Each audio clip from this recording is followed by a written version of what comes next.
Good morning, and welcome to Swecho TV. I would encourage you to be here every Monday to Friday. We bring you the best coverage across the country. Of course, this is the leading online TV station across the country.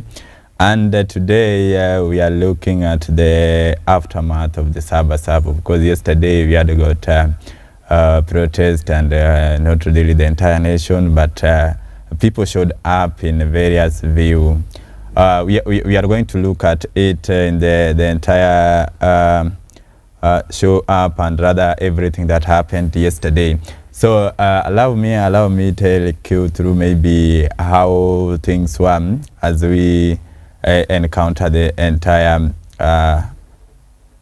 entire march of that day, SABA SABA. Okay, activists and civil rights organizations held procession under the march for our life. That, of course, that was the theme.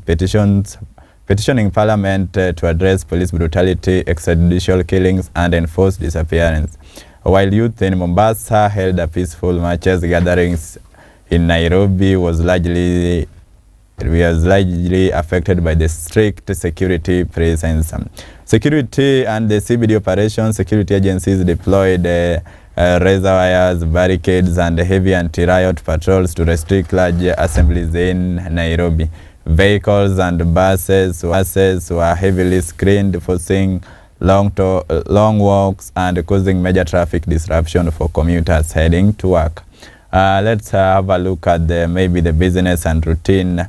So despite of localized disruptions, businesses and transport services generally operated and disrupted in major hubs like Nakuru City, Nyeri, and Kisumu. Citizens went about their daily routines, and national leaders used to occasion to advocate for the official gazetting of SABA SABA as a national holiday to honor Kenyans' democratic journey. Now let's have a look at what the party leader, Dr. Oburu Odinga, and of course the current Siaya County Senator had to say about this. Of course, Siaya County Senator, who is also the party leader, had got an idea, and he requested that as a country, SABA SABA is a day that we usually commemorate on the country pro-democracy movement, and it should be officially declared as a national holiday, arguing that the occasion should focus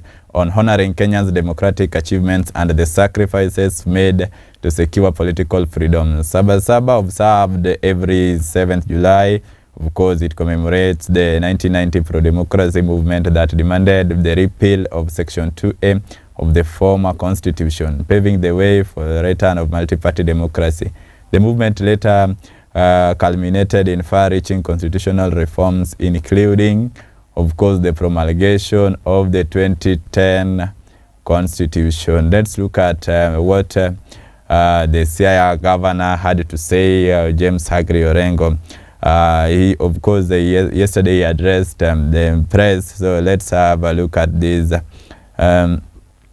He had to say, of course, SABA SABA is a very important day to Kenyans and the whole country, and I have seen Tanzanians saying they are also holding SABA SABA in solidarity.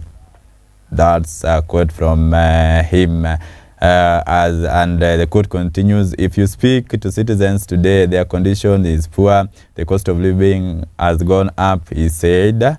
That so other urging the Kenya Kwanza administration to implement the 10-point agenda agreed upon by the President William Samoei Ruto and the Right Honorable the late former Prime Minister, His Excellency Raila Amolo Odinga. Now, the March 7th, 2025, that year was just an overview. So when we look at this, leaders, of course, there are other people who showed up, and we always say that in every protest there must be arrest, and about 10 individuals were arrested.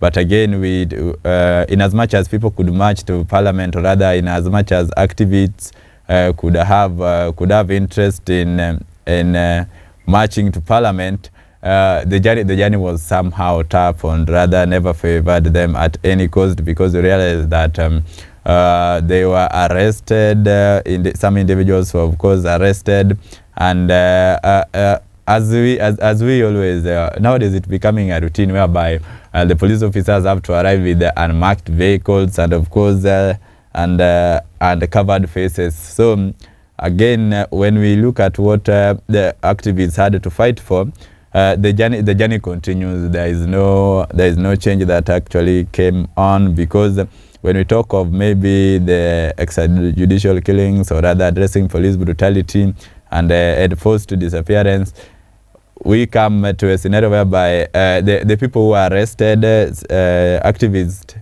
who are arrested, the counterparts made a press late in the